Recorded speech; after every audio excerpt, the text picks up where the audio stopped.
Good afternoon, everyone, and welcome to what I assume will be the first of many videos outlining our newest edition, this W108. It's a 1966 Mercedes 250S.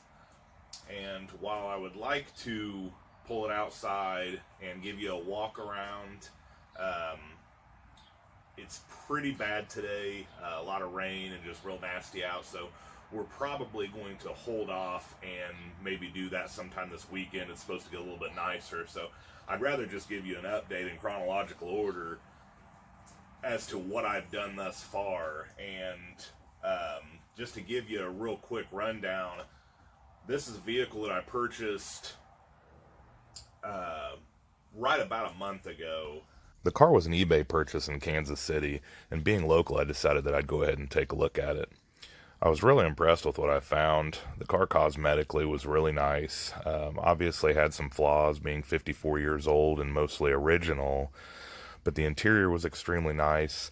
The paint wasn't too terribly bad, but the car had sat for a number of years. The previous owner was really forthcoming about its needs, mainly being with brakes, suspension, and steering, but the hard part had been done. He had the fuel system entirely gone through, and the engine ran very nicely. So I decided I'd go ahead and make a move on this one. And as I backed it off the trailer, I knew immediately, the previous owner had told me everything I needed to know about what it needed to be roadworthy, but backing it off the trailer, I could tell the first thing that needed to happen is we really needed to address this braking system. I was standing on the brakes with everything I had as it was rolling down the trailer ramps, and I couldn't stop it. So it was still moving, even though I was giving it everything I had.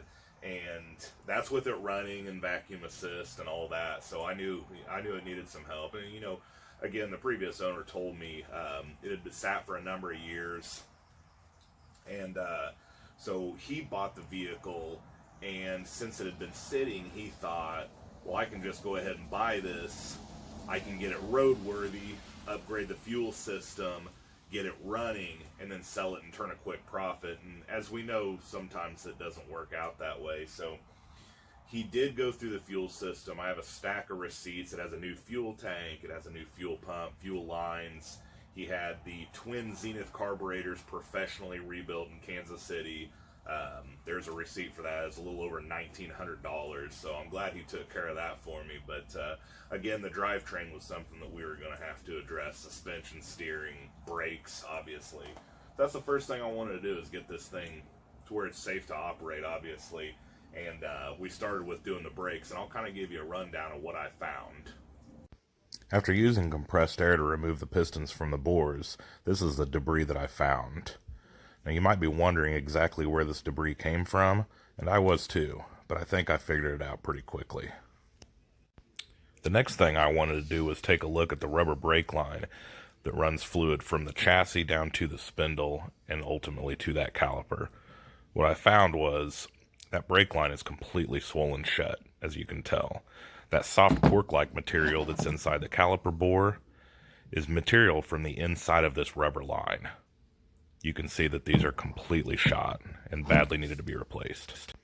As you can imagine, looking at this picture where I've cut this brake hose in half, the brake hose actually acts a bit as a check valve, because there's so much more pressure being applied from the master cylinder to the caliper, and obviously a lot less from the caliper back to the master cylinder. This means that all this pressure becomes trapped inside the caliper, holding the brake pads to the rotor, building up a lot of heat and causing damage to the rotor and brake pads. Here are the piston bores on that same caliper after extensive cleaning. That orange substance you see is just a thin film of assembly lube. I was impressed with how well these cleaned up, considering how they looked when I started. And here's what one of the pistons looked like when I removed it from the caliper. You can see all the debris on it, but after just a few minutes with a Scotch-Brite pad, it cleaned up like new, ready to be assembled. This is a reassembled rear caliper, but the process is the same for front and rear. You can see that there are a couple of notches on the piston, and those have to face 20 degrees into the rotation of the rotor. You can see on the top of the caliper that I've marked it with an arrow designating the rotation of the rotor as the car travels forward. You can see these marks right here. I also feel like I should mention that while the kit that I purchased from MercedesSource.com included the seals for front and rear calipers, the piston seals were too small for the rears. I contacted Mercedes Source about this, and they informed me that they were unavailable from their store. I was able to source these from a different supplier at AutohouseAZ.com. Mercedes Source did make it right by refunding part of my money. I'll continue to do business with both suppliers. I felt like this was a good time to replace both the wheel bearings and the rotors. Taking the rotor off of the hub can be tricky, but you can see how I've positioned it against my workbench and my vise so it can't go anywhere when I loosen the cap screws.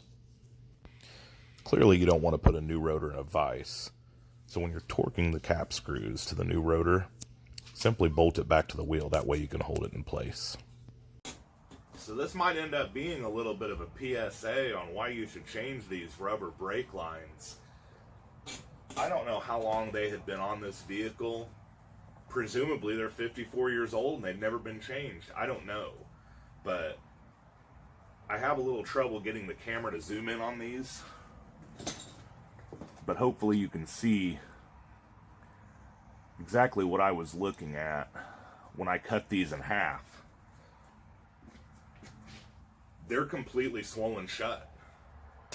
And all that debris that was thrown into the calipers is a cork-like material that's inside this brake line. And obviously that plugs up the journals that are inside. These are twin piston calipers, so they're small journals where the fluid has to travel through the caliper. And it just wasn't able to do it because of these brake lines. So change these things, folks. They're cheap and they're easy. And rubber parts wear out, 10, 15 years down the road, these things start to, and they deteriorate from the inside out. You can't see what it looks like on the inside by looking at the outside. So do yourself a favor and change these things, because they're really not hard. They're really not expensive. All four of these were completely shot. And obviously the calipers were not operating right. I had one piston that was stuck very, very badly. And, it's all taken care of now. It should be good to go. And the next video, again, I hope to have this thing outside. I'm going to have the wheels. I'm going to do some touch up on the wheels, repaint those, and get a new set of tires for it. And I'll be able to give you a walk around and show you the interior. You're going to love the interior on this car. It is absolutely beautiful. And this car, according to the previous owner, and I tend to believe it, is pretty much all original. The paint on it is definitely flawed, and I don't intend on messing with that at all because it's a rust-free body. The paint does have some